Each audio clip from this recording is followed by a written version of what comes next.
U-turns don't come much quicker than this. Nadine Dorries was on Talk TV this morning discussing the rumours that she was up for a peerage.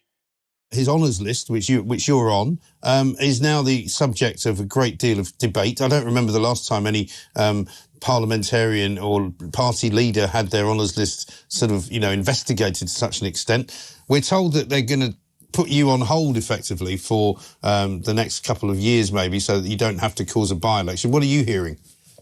Honestly, I hear nothing. I know nothing.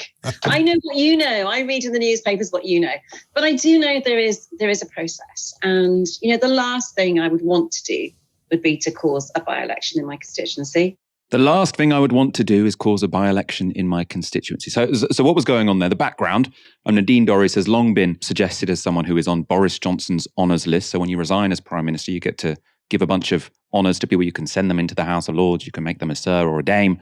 Nadine Dorries was touted as someone who was going to be made a Lord. But to become a Lord, you have to resign as an MP. And so what was going on is Rishi Sunak was saying, we don't want a by-election. So no current MPs can get these peerages, right? Because that would cause a by-election because they'd have to resign as an MP to become a Lord.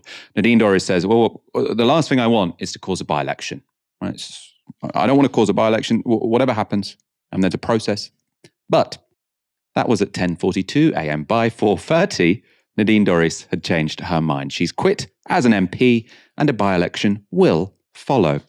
Vanessa Feltz asked her what changed. So what happened during the course of today to change your mind?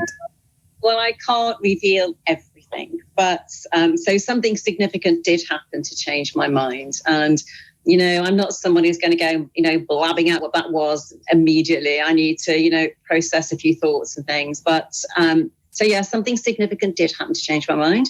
And I did do. And I think it's for the best because I think I heard you just saying before I came on, 2 years. I think 2 years is a long time for me to be presenting a show on Talk TV and writing a column in the Daily Mail.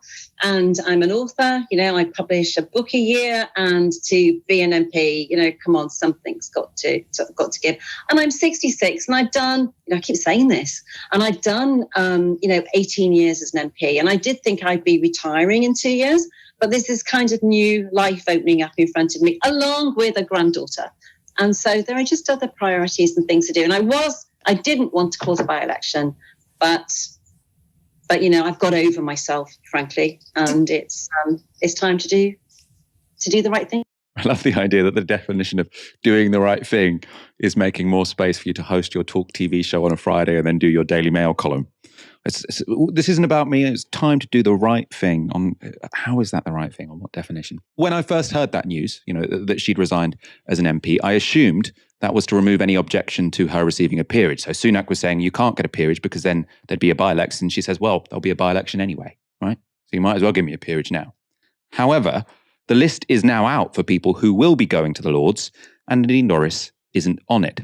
It does, however, include former Conservative mayoral candidate Sean Bailey, current Tees Valley Mayor Ben Hoochin, and former Talk Radio political editor and current Johnson press aide Ross Kempsell. For their part, Jacob Rees-Mogg and Priti Patel have got a knighthood and a damehood, respectively, as have Michael Fabricant and Andrea Jenkins. And of course, the running theme here is blind loyalty to Boris Johnson. That's how you become a Sir or a Dame or a Lord. And Jenkins' enthusiasm for Johnson was very clear. This is from the day of Boris Johnson's resignation. The country will rue this day.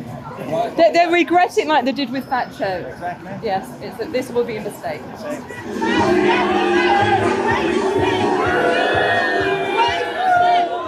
These are people being looked after by Johnson. But my worry with all this stuff is that people say, it's just Johnson. Johnson broke the rules, Johnson the sociopath. David Cameron gave an MBE, if I remember correctly, to his hairdresser. Okay? So the idea that the peerage system and all this worked so well, and it was so fair and so honest until naughty Boris Johnson came along, utterly ridiculous. The fact that Ross Kempsell, who, Michael, I think, how old is he? I think he's 30. For people who aren't aware, Ross Kempsell was the guy who had the interview with Boris Johnson in the weeks leading up to the general election. And you remember when Boris Johnson said, I like to paint buses? That was with Ross Kempsell, who went on to work for him, who's now going to become a peer. obviously ridiculous. And that's an argument to scrap the peerage system. And I think to scrap the House of Lords. People say make it elected. I wouldn't have a second chamber like the Commons. I would either scrap it entirely and give more power to committees in terms of how we review legislation and formulate it. Or you have a house a bit like what you get in the US, where we have historic counties represented by one representative each. But I think as it exists, the House of Lords needs to go.